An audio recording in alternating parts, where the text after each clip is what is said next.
اعوذ باللہ من الشیطان الرجیم بسم اللہ الرحمن الرحیم یا ایہا الذین آمنوا لا تدخلوا بیوتا غیر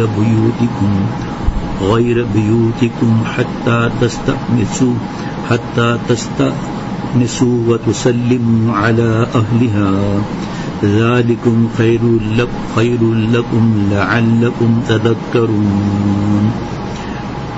ترجمہ ہے مفتی اعظم مفتی شفیع صاحب رحمۃ اللہ علیہ کے معرف القرآن میں، اے ایمان والو، مت جایا کرو کسی گھر میں اپنے گھر کے سوا جب تک بول چال نہ کر لو، اور سلام کر لو ان گھر والوں پر، یہ بہتر ہے تمہارے حق میں تاکہ تم یاد رکھو۔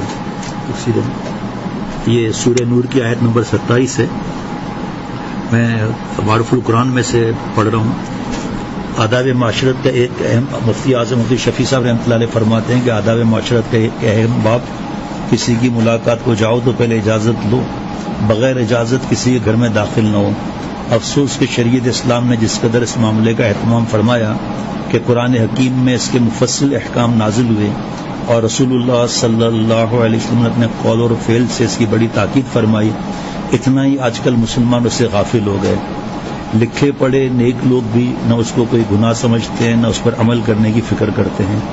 اسلامی احکام میں سب سے پہلے سستی اسی حکم میں شروع ہوئی۔ بہرحال استئذان یعنی اجازت طلب کرنا، اس کو استئذان بار بار قرآن پاک کی تفسیر معرف القرآن میں لکھا ہے، یعنی اجازت طلب کرنا۔ قرآن کریم کا وہ واجب التعمیل حکم ہے، یہ وہ واجب التعمیل حکم ہے، اس میں ذرا سی سستی اور تبدیلوں کو بھی حضرت ابن عباس رضی اللہ تعالی عنہما نے انکار آیات قرآن کے شدید الفاظ سے تعبیر فرما رہے ہیں۔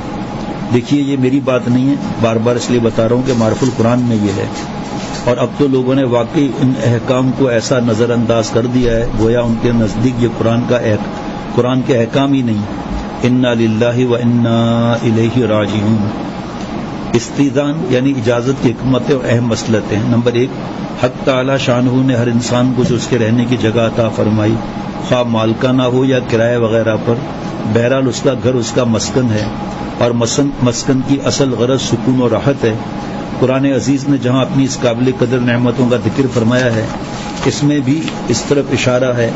فرمایا جعل لکم من بیوتکم سکنا، یعنی اللہ نے تمہارے گھروں سے تمہارے لیے سکون اور راحت کا سامان دیا، اور یہ سکون اور راحت جبھی باقی رہ سکتا ہے کہ انسان دوسرے کسی شخص کی مداخلت کے بغیر اپنے گھر میں اپنی ضرورت کے مطابق آزادی سے کام اور آرام کر سکے۔ اس کی آزادی میں خلل ڈالنا گھر کی اصل مصلحت کو فوت کرنا ہے، جو بڑی ایذا و تکلیف ہے۔ اسلام نے کسی بھی ناحق تکلیف پہنچانا حرام قرار دیا، کسی کو بھی ناحق پہنچانا حرام قرار دیا۔ استئذان کے احکام میں ایک بڑی مصلحت لوگوں کی آزادی میں خلل ڈالنے اور ان کی ایذا رسانی سے بچنا ہے، جو ہر شریف انسان کا عقلی فریضہ ہے۔ دوسرا نمبر خود اس شخص کی ہے جو کسی ملاقات کے لیے اس کے پاس گیا ہے، کہ جب وہ اجازت لے کر شائستہ انسان کی طرح ملے گا تو مخاطب بھی اس کی پوری طرف قدر و منزلت سے سنے گا، اور اگر اس کی کوئی حاجت ہے تو اس کو پورا کرنے کا داعیہ اس کے دل میں پیدا ہوگا، بخلاف اس کے کہ وحشیانہ طرز سے کسی شخص پر بغیر اس کی اجازت کے مسلط ہو گیا تو مخاطب کو ایک بلائے ناگہانی سمجھ کر جلدی جان چھڑانے سے کام لے گا۔ خیر خواہی کا داعیہ اگر ہوا بھی تو مزمحل ہو جائے گا، اور اس کو ایذائے مسلم کا گناہ الگ ہوگا۔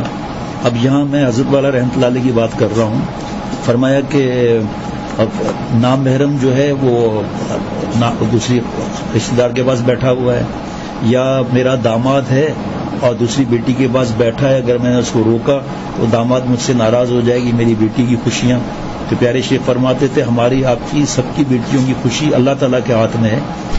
جب اللہ کو خوش کریں گے شریعت سنت پر عمل کر کے تو اللہ خود ہی خوشیاں عطا فرمائیں گے، لیکن اللہ کا قانون تو نہیں توڑ سکتے نا۔ اس کے علاوہ پھر تنہائی میں بیٹھ رہے ہیں، وہ تو ویسے ہی حرام ہے۔ نامحرم تنہائی میں بیٹھے ہیں، تیسرا شیطان ہے، وہ تو حرام ہے۔ دیور تو بھابھی کے لیے موت ہے، آپ صلی اللہ علیہ وسلم فرماتے ہیں مفہوم ہے کہ دیور تو تیرے لیے موت ہے۔ اتنا ڈر جتنا موت سے ڈرتی ہے، اور یہ کیونکہ مضمون بہت طویل ہے بد نظری کے مضامین کے درمیان، اس لیے اس وقت تو اجازت کی بات ہو رہی ہے۔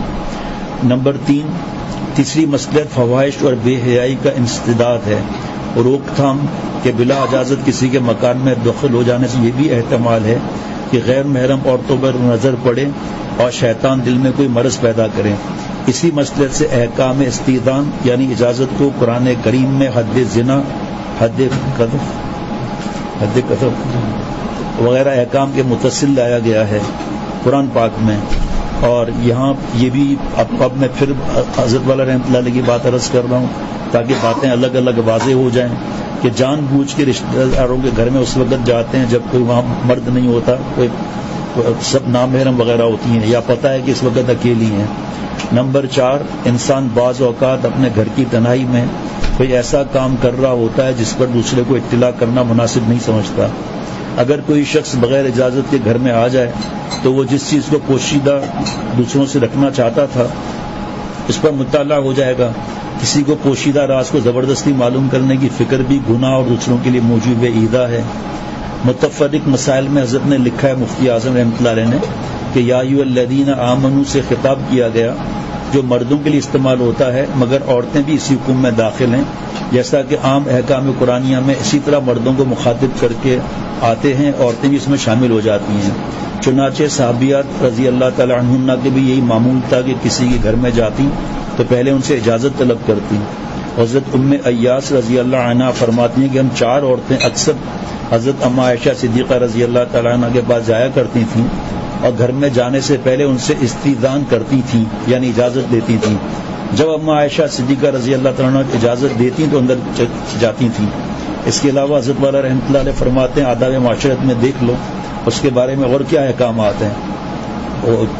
یہ سب لکھا ہوا ہے معرف القرآن میں. یہ بھی لکھا ہوا ہے کہ ایک مثال بتایا کہ گھنٹی دے کے اندر کل چلے گئے، اجازت کہاں لی؟ اجازت کہاں لی؟ اندر چلے گئے. یہاں تک حضرت نے فرمایا سفر سے واپسی پر بعض لوگ کہتے ہیں کہ اچانک جانا چاہیے گھر میں. فرمایا ہرگز نہیں، بتلانا چاہیے میں اس وقت آ رہا ہوں. خیر تو اس کی بتا رہا ہوں کہ معرف القرآن میں کئی صفحات ہیں، ہم نے اس کو مختصر کیا. مسئلہ اس آیت کے عموم سے معلوم ہوا کہ کسی دوسرے شخص سے گھر میں جانے سے پہلے اجازت کا حکم عام ہے. مرد، عورت، محرم، غیر محرم سب کو شامل ہے. عورت کسی عورت کے پاس جائے یا مرد مرد کے پاس، سب کو اجازت لینا واجب ہے، واجب. اسی طرح ایک شخص اگر اپنی ماں اور بہن یا دوسری محرم عورتوں کے پاس جائے تب بھی اجازت لینا چاہیے. امام مالک رحمۃ اللہ نے موطا میں حضرت عطا بن یسار سے روایت کیا ہے کہ ایک شخص نے رسول اللہ صلی اللہ علیہ وسلم سے پوچھا کیا میں اپنی والدہ کے پاس جاتے وقت بھی اجازت لوں؟ آپ نے فرمایا ہاں استئذان کرو، اجازت لو. اس شخص نے کہا یا رسول اللہ میں تو اپنی والدہ ہی کے ساتھ گھر میں رہتا ہوں. آپ صلی اللہ علیہ وسلم نے فرمایا پھر بھی اجازت لیے بغیر گھر میں نہ جاؤ. اس نے پھر عرض کیا یا رسول اللہ میں تو ہر وقت ان کی خدمت میں رہتا ہوں. آپ صلی اللہ علیہ وسلم نے فرمایا پھر بھی اجازت لیے بغیر گھر میں نہ جاؤ. کیا تمہیں یہ بات پسند ہے کہ اپنی والدہ کو ننگی دیکھو؟ یہ جملہ میں نے بیان میں نہیں کہا تھا. اس نے کہا نہیں. فرمایا اسی لیے اجازت لینی چاہیے کیونکہ یہ احتمال ہے کہ وہ گھر میں کسی ضرورت سے سطر کھولے ہوئے ہو ماں، اس کی کیا حالت ہوگی بیچاری کی، شرمندگی کتنی ہوگی. اب پھر حضرت والا رحمۃ اللہ علیہ کی بات عرض کر رہا ہوں. اور جو عام جو بات ہے وہ یہ کہ ہم بغیر اجازت گھر پہ پہنچ گئے. اب جب گھنٹی بجائے اجازت لی اور وہ اس وقت کوئی مجبوری میں ہے تو منع تو نہیں کریں گے. تو آج کل کے ماحول میں موبائل یا کسی پیغام کے ذریعے کہ ہم کل اس وقت آنا چاہتے ہیں، یہ اس وقت کا یہ معاملہ ہے. یہ اب ہم کسی کے گھر پہنچ گئے، پہلی بات یہ کہ فرض کرے وہ آئی نہیں، اب اس کو جب پتہ چلے گا اس کو کتنی تکلیف پہنچے گی. اور دوسری بات یہ کہ گھنٹی دبائی گھر میں مرد ہے ہی نہیں.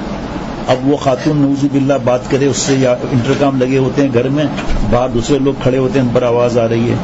اب پھر مفتی اعظم مفتی شفیع صاحب رحمۃ اللہ علیہ نے فرمایا جس گھر میں مسئلہ جس گھر میں صرف اپنی بیوی رہتی ہو اس میں داخل ہونے کے لیے اگرچہ استئذان واجب نہیں، وہاں واجب ہے نا سب جگہ آگے سننا، مگر مستحب اور طریق سنت یہ ہے کہ وہاں بھی اچانک بغیر کسی اطلاع کے اندر نہ جائیں، بلکہ داخل ہونے سے پہلے اپنے پاؤں کی آہٹ سے یا کھنکار کر کسی طرح پہلے باخبر کر دے پھر داخل ہو.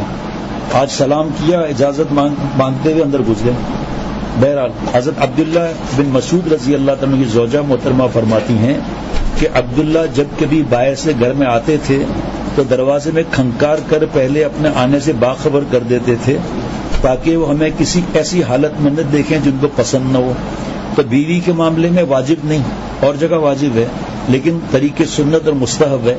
کہ اس سے جو ہے وہ اب کنکار کے کسی طرح بھی. اب آخری میں اس وقت ابھی آگے بیان شروع ہوگا، لیکن ابھی اس حضرت مفتی اعظم مفتی شفیع صاحب رحمۃ اللہ علیہ کی بات میں بتا رہا ہوں، بہت طویل ہے، پڑھ لے خود آدمی. اس میں اور بھی بہت سی اجازتوں کے طریقے لکھے ہوئے ہیں کہ کس طرح لوگ کیا کیا کرتے ہیں. اب میں حضرت شیخ العرب والعجم عارف باللہ حضرت مولانا شاقی محمد اختر صاحب کی بات بتا کر پھر آگے آپ لوگ سب ہم لوگ سنیں، عمل کریں. وہ یہ کہ حضرت نے رحمۃ اللہ علیہ نے فرمایا کہ ایک تو سفر سے آنے سے پہلے اطلاع دینی چاہیے، پھر اس کے بعد جب ہم بغیر اجازت کے پہنچ گئے، کنجی چابی ہوتی ہے سب کے ہاتھ میں، دوسری اندر گھسے تو حضرت فرماتے تو بھتنی بنی ہوئی ہے. اور دو قسم کے لوگ ہوتے ہیں، ایک بد نظریاں کر کے حرام کام کر کے آتے ہیں، ایک نظر کی حفاظت کر کے آتے ہیں.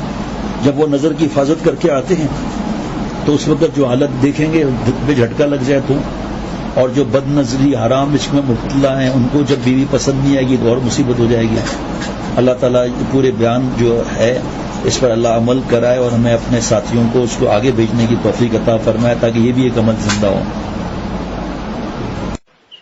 تو میں عرض کر رہا تھا موت کا وقت اور کس طرح فائل صحیح ہونی چاہیے، تقویٰ کیسا ہونا چاہیے، کس طرح اللہ تعالیٰ کو خوش کرنا ہے، کہاں میری گڑبڑیں ہیں، کتنا ابھی 4 دن سے نظر اور دل کی حفاظت پر کتنا بیان ہو رہا ہے.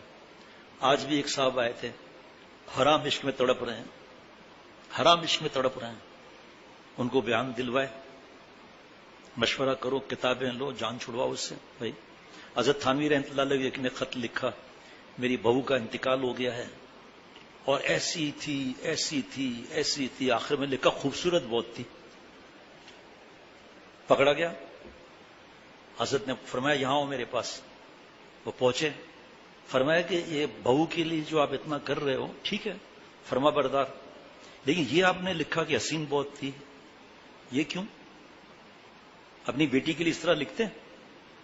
اب اس نے تو پیر پکڑ لیا حضرت کو کہ حضرت آپ نے میرے نفس پہ ہاتھ رکھا ہے. ری یونین کا معرف ربانی کا بھی پرچہ کل نکلوانا ہے آپ نے، جس میں حضرت نے فرمایا میں نے سنا ہے یہاں مرض ہے کہ داماد ساس کو گلے لگا رہا ہے، جوان جوان، سسر بہو کو گلے لگا رہا ہے. ارے ظالم، خدا نخواستہ شہوت آ گئی، کتنی بد دعائیں اور لعنتیں، پٹائیاں بھی ہوئی ہیں سسر صاحب کی، ان کی کیوں؟ خدا نخواستہ طلاق ہوئی، اللہ بچائے، ہر مومن کو بچائے، ہم سب کو اللہ بچائے.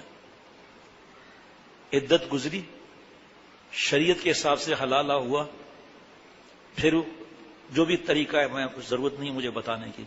اب عدت کے بعد اس کے دوبارہ ہو گیا اس کی شادی. جی ایسا ہے مفتی صاحب؟ ٹھیک، لیکن خدا نخواستہ شہوت چڑھ گئی، ہمیشہ کے لیے ختم، سب رشتہ ختم، اب کچھ نہیں ہو سکتا. اب یہ چھوٹے بچے بد دعائیں، پٹائی، اور یہاں تک کہ لوگوں دھاڑے مار مار کے روئے ہمارا کیا قصور ہے. تو مفتی صاحب فرما دیں بھائی ہمارا پھر کیا قصور ہے، آپ پوری دنیا میں جا کے پتہ کر لوں. تو حضرت نے ساؤتھ افریقہ میں یہ بیان فرمایا تھا، جس کی کاپی میں لوں گا کل جمعرات کے لیے. ابھی میں محسن اسلام پڑھ رہا تھا مغرب ظہر کے بعد، یا ہاں ظہر کے بعد، اس میں لکھا ہوا ہے اوپر، میں نے فوٹو سیٹ کرا لیا، پورے کا نہیں کیونکہ اس میں ایسی باتیں لکھی ہیں میں نہیں بیان کر سکتا. پھر نہ کہنا خبر نہ ہوئی، پہلے تو میں کہتا ہوں پھر نہ کہنا خبر بھی.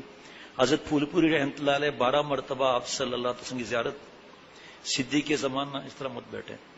حضرت تھانوی رحمۃ اللہ علیہ فرما رہے ہیں مولوی عبد الغنی وقت کا صدیق ہے،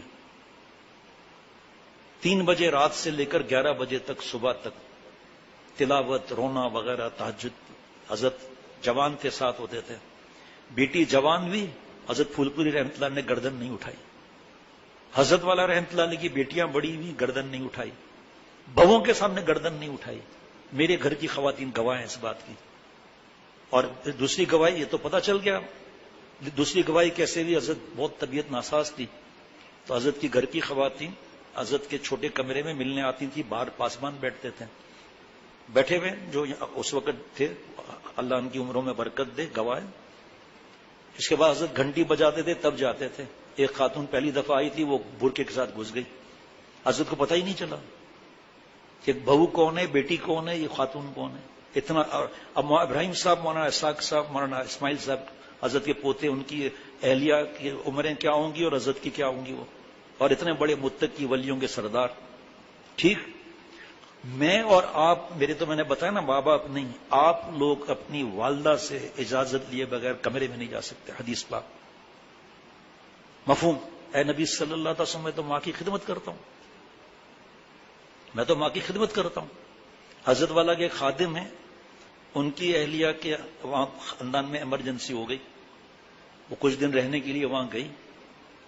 اپنے بیٹوں سے کہا کہ بیٹا آپ ہوں تو ٹھیک، ورنہ اپنی بیگمات کو منع کر دو میرے تنہائی میں نہ آئے، نہ میں ان کی تنہائی میں جاؤں گا، مجھے اپنے پر بھروسہ نہیں ہے. سنا چکا ہوں قرآن پاک کی آیت، وما ابرئ نفسی، میں اپنے نفس کو پاک بری نہیں بتلاتا. ولا تکلنی الی نفسی طرف عین، اللہ پلک چھپکنے کی دیر تک بھی مجھے میرے نفس کے حوالے نہ فرما. آپ صلی اللہ علیہ وسلم، انبیاء علیہ الصلوۃ والسلام کا نفس ہوتا ہے. اس محسن اسلام میں جو باتیں لکھی ہیں نا، میں نے آدھی کاٹ ڈالی. مجھے ڈر لگا کہ میں کیسے سناؤں گا، لوگوں کا اعتماد ہی ختم ہو جائے گا محرم سے. اور تجھے کیا پنچایت ہے، تو اکیلے جا رہا ہے بھائی. جوان بیٹی کے کمرے میں نہیں جا سکتے بغیر اجازت کے، چھ جائے کہ بہو کے ساتھ بیٹھے ہوئے ہیں، احساس ہی نہیں ہے، اپنے پر بھروسہ کر کے بیٹھے ہوئے ہیں. سنیں، اے نبی صلی اللہ علیہ وسلم، میں تو ماں کے ساتھ خدمت میں ہوتا ہوں. تو بار بار دستخط، اس میں سورہ نور میں کس میں دستخط دکھ جانے، سورہ نور میں تفصیل دیکھو نا کیا ہے. معرف اس دستخط پر، دستک دینے پر جانے پر 2.5 صفحات ہے معرف القرآن کی تفسیر میں. سورہ نور جاؤ، آج جا کے دیکھ لینا، صبح دیکھ لینا، کیسے کیسے حکم لکھے ہوئے ہیں، کیسے کیسے بغیر اجازت کے بارے میں. جو ہے دروازہ کھول کے گھس گیا، اور ماں باپ بیٹھے ہوئے کس طریقے سے. یہ ضمیر بھائی کا لطیفہ سناتا ہوں، چھوٹے بھائی کا. ان کی بیٹیاں چھوٹی تھی، بیانات میں پابندی سے آتی تھی، تو کمرے میں گئی تو میاں بیوی ساتھ بیٹھے ہوئے. کہا توبہ توبہ، اتنا بڑا گناہ، چاچو تو کہتے ہیں کہ حرام ہے اس طرح بیٹھنا، اور آپ دونوں اس طرح بیٹھے ہوئے. ارے بھائی ہم آپ کے ماں باپ ہے، تو کیا ہوا ماں باپ ہے تو ہے جی. اتنا ہنستے تھے، حضرت بھی بہت ہنسے. لیکن ذہن بنانا، حالانکہ سب کو پتا ہے اس میں تو کسی بات ہی نہیں ہے، بچی بھی چھوٹی ہے جی. ہمارے ایک دوست بیٹھے ہیں پاجامہ آدمی یہاں، ان کی بیٹیاں بچپن سے گود سے آ رہی ہے، اب تو بڑی ہو گئی، نہیں آ سکتی، 8 سال کی ہو گئی. یہ بیچارہ گود میں لے کے جا رہا تھا، اچانک گرتے گرتے بچا. کیوں؟ بیٹیا نے سڑک پر ہاتھ رکھ دیا، فٹ پاتھ سے گرتے گرتے بیچارہ بچا. اچانک گرتے گرتے بچا کہ یہ کیا کیا، کہ عورت آ رہی تھی نا، آپ کی نظر پڑ جاتی. یار گود کی بچی کیا ہوتی ہے بھائی. اذان اور تکبیر دیں گے فوراً کہ اللہ اکبر ذہن میں آ جائے، باقی اس کا اثر ہے، باقی بدماشیوں کا، گانوں کا، دودھ پیتے بچے میں اثر نہیں ہے. کیا عقل پر مسئلہ ہو گیا. سنیں ذرا بات بتانے لگا ہوں میں ابھی. اے نبی صلی اللہ علیہ وسلم، بار بار اجازت لو. میں جملہ تو پوچھ کے مفتی صاحب سے کہوں گا. آپ صلی اللہ علیہ وسلم نے فرمایا کیا تم اپنی ماں کو اس حالت میں دیکھنا چاہتے ہو؟ پھر حضرت فرماتے تھے کہ بھائی دوپٹہ نہیں ہے گھر میں، کوئی نامحرم تو ہے نہیں، ماں لیٹی ہوئی ہے، جھک کے کوئی کام کر رہی ہے، دوپٹہ نہیں، یا لیٹے لیٹے ازار یعنی شلوار اوپر چڑھ گئی. سب لکھا ہے یہ. سنیں اب آگے بات. بہو کو گلے لگانا، چومنا، بہو کچن میں کام کر رہی ہے، یہ سب واقعات وہ ہیں جو میں ابھی اس کو بتا سکتا ہوں. باقی تو میں نہیں بتا سکتا جو آج کا میں نے پڑھا ہے. میں نے اس کو کاٹ کر نشان لگا کر صرف چند لائنیں جمعرات کے لیے رکھ لی. بے حیا وہ پیچھے آ کے کھڑا ہو گیا، کس طرح کھڑا ہوا میں تو نہیں بول سکتا کچھ. اب ان نالائقوں کی وجہ سے محرم کمنے لگے ہیں، بہن یہ سب پریشان بیچارے. بے حیائی، اریانی، طوفان، بدتمیزی. ایئرپورٹ پر آئیے بہو، گلے لگ کر اللہ معاف فرمائے ہاتھ چوم رہے ہیں گلے لگ کر. جوان چوڑیاں پہنا رہے ہیں اس کو، یہ سب لکھا ہوا ہے آج کا تازہ سبق ہے. چوڑیاں پہنا رہے ہیں بہو کو، پیار بھی کر رہے ہیں. اب اگر سنو نا بات، اس میں لکھا ہوا ہے جب اس کے شوہر سے کہا گیا کہ میں کیا کروں، ابا ناراض ہو جائیں گے تو مجھ پہ شک کرتے ہو. کہا دوستو پوچھتے کیوں نہیں ہو، شک کی کیا بات ہے، کیوں ضرورت کیا ہے بہو کے پاس، بیٹی کے پاس بیٹھنے کی، گلے لگانے کی تنہائیوں میں. آج کی بات ہے کیا، حالانکہ آپ کو پتا ہے کہ تھوڑا ٹائم لگتا ہے چیکنگ کر کے وغیرہ، تھوڑا مجھے ٹائم لگتا ہے. وہ پرنٹ آؤٹ وہاں رکھا ہے، ابھی بے کر میں پڑھوں گا کہ اس میں جو آدھی باتیں وہ ہیں جو میں شیخ العرب العجم عارف باللہ حضرت مولانا شاکی محمد اختر صاحب رحمۃ اللہ علیہ کے حکم سے بیان نہیں کر سکتا، کیونکہ لوگ ڈر جائیں گے، بہو بیٹیاں ڈر جائیں گی۔ آپ بہو بیٹیوں گھر کے اندر محرم کے سامنے اپنے کپڑے کیوں ایسے پہنتی ہو؟ آپ دوپٹے کیوں ایسے پہنتی ہو؟ سینہ نظر آ رہا ہے، قرآن پاک نے کیا فرمایا؟ آپ نے چاک بڑے کیوں رکھے ہوئے ہیں؟ سنانا نہ گھر کی خواتین کو۔ آپ نے لیگن کیوں پہنے ہوئے ہیں؟ آپ کا گریبان کیوں چاک ہے؟ آپ کی آستینیں کیوں پھٹی ہوئی ہیں؟ یہ بد نظری کرنے والا بدماش جتنے ہیں نا، وہ ان چیزوں کی فکر نہیں کرتے، اپنی نظر کی حفاظت کی اصلاح نہیں۔ کیا ایک خیال بھی نہیں گزرا؟ کچھ بھی نہیں گزرا۔ پھر سب سے بڑی بات یہ کہ کیچڑ زیادہ ہوتا ہے، ہاتھی پھسل جاتا ہے۔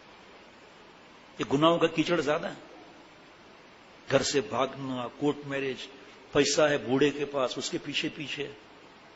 ہمیں کیا ضرورت ہے بھائی اپنے رب کے قانون کی طرف توڑنے کی طرف قدم کیوں بڑھائیں؟ کیوں اپنے نفس پہ بھروسہ کریں بھائی؟ میں آپ کو جو مجھے واقعات پتا ہے نا، میں اس کی بات نہیں کر رہا پرچے کی، جو مجھے واقعات پتا ہے نا، بہانے سے ہاتھ ٹچ کرنا، یہ کام وہ کام فلاں کام ڈھونڈ ڈھونڈ کے نکالتے رہو سب چیزیں۔ اب میں نے جب یہ پڑھا ہے نا، جب سے دوپہر سے، جس کو آدھے کو میں نے بیان نہیں کرنا، باقی کس کوئی لے لے تو منع تو ہے نہیں، وہ تو انہوں نے چھاپا ہے، لیکن میں نہیں بتا سکتا وہ۔ اس سے ہماری احتیاط اور بڑھ جائے گی۔ چین سے رہو، بیٹھے گا چین سے اگر تو کیسے اللہ تعالیٰ پیار نہ فرمائیں گے؟ خواہ اپنی مصیبت سر پہ ڈال دی۔ مارا ہے روڈ پہ کھڑے ہو کر اولاد نے، مارا ہے کہ ہماری ماں جدا کر دی، بابا کو جدا کر دیا، نامحرم ہو گئے، نہ بات کر سکتے ہیں، نہ دیکھ سکتے ہیں، نہ کچھ، ہمیشہ کے لیے نامحرم کر دیا ظالم نے۔ اب یہ قانون تو رب کا ہے نا، مفتی صاحبان کی تو بات نہیں ہے۔ کیوں ہمیں ضرورت؟ میرا تو سوال یہ کہ ہمیں ضرورت کیا ایسے کام کرنے کی؟ ہمیں دیکھ کر ہمارا بیٹا اپنی بہو سے پھر اسی طرح کرے گا، پھر یہ چلتا ہی سلسلہ جائے گا۔ اسے گلے لگانا، اللہ معاف فرمائے سگی بہن کو، بیٹی کو۔ ارے ماں جوان ہے، بزرگ فرماتے ہیں بھائی تمہیں ضرورت کیا ماں جوان ہے گلے لگنا لپٹنا؟ آپ سوچو تو صحیح، میں کیسے بیان کر سکتا ہوں اس کو کہ گلے لگنے کے بعد کس طرح لپٹا، کہ ذرا احساس نہیں ہے۔ میں تو کہتا ہوں بیٹی کی بات ہے، لیکن کس طرح آدمی گلے لگائے بیٹی کو بھائی؟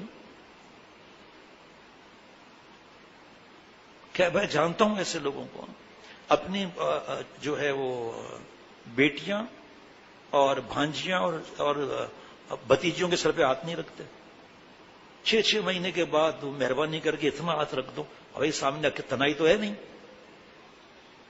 تنائی تو نہیں ہے، اور کھڑی ہوئی ہیں بچیاں، ماں کھڑی ہوئی ہے، بیوی کھڑی ہوئی ہے، سب کھڑے ہوئے ہیں، 6 مہینے 8 مہینے ہو جاتے ہیں۔ بسم اللہ۔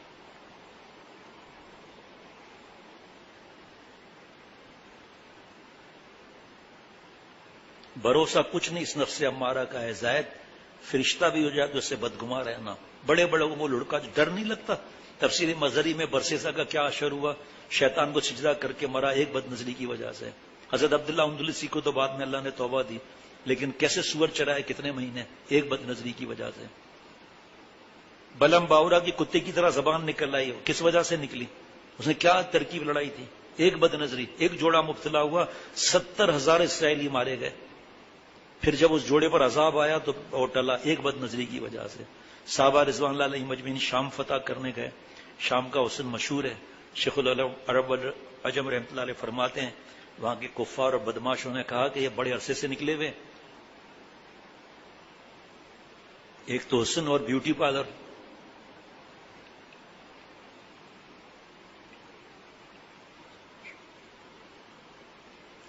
بس ایک نظر خراب ہو جائے گی، آنکھوں کے زنا ہو جائے گا، آپ صلی اللہ علیہ وسلم بددعا لگ جائے گی، اللہ کا حکم ٹوٹ جائے گا۔ فتح کس چیز کی؟ اس گدھے کو کیا معلوم تھا ان لوگوں کو کہ سامنے ہیں کون؟ صحابہ رضوان اللہ علیہم اجمعین۔ جیسے ہی شام میں داخل ہوئے، امیر لشکر نے بانپ لیا، فرمایا قل للمؤمنین یغضوا من ابصارهم ویحفظوا فروجهم۔ نیچے نظر لڑکیاں جا رہے حوالے کرو، یہ فرشتے ہیں، فرشتے ہیں، ایک نظر کی حفاظت پر کیا کام بنا؟ اللہ تعالیٰ اپنی رحمت سے مجھے ہم سب کو معاف فرمائے۔ 2-3 حدیث پاک بیان کرنی تھی، لیکن